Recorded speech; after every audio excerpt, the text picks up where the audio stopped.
আসসালামু আলাইকুম ওয়া রাহমাতুল্লাহি ওয়া বারাকাতুহু। রান্নার একটি ভিডিও নিয়ে আপনাদের সামনে হাজির হয়েছি। দেখেন, আজকে রাজহাঁসের মাংস রান্না করছি। দেখেন, রাজহাঁসের মাংসের তরকারিটা কেমন হয়েছে, কালারগুলো কেমন হয়েছে তরকারির। দেখেন, মাটির চুলায় রান্না হচ্ছে, খেতে অনেক স্বাদ হবে। কে কোথায় থেকে দেখছেন,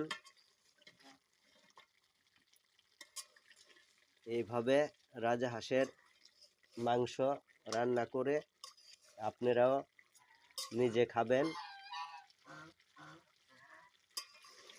সবাইকে দেখাবেন কিভাবে রান্না করতে হয়।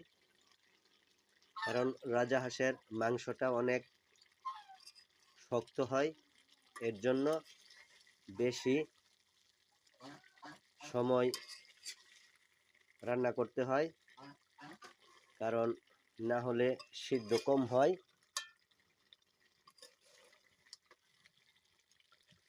এই তো কেবল ভুনা হয়ে গেছে প্রায়, আর কিছুটা সময় রাখতে হবে, তারপরে ভুনা হয়ে যাবে।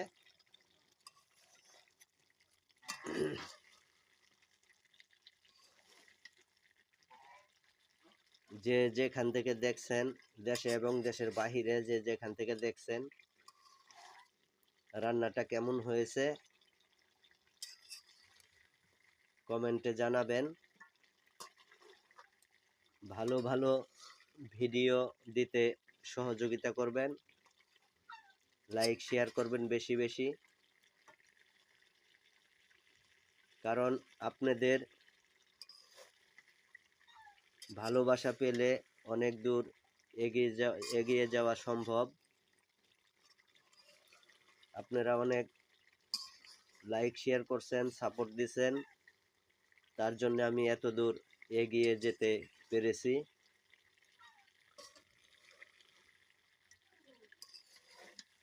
দেখেন, মাংসগুলো হয়ে গেছে, এখন উঠাইতে হবে। এই পর্যন্ত আজকে কথা।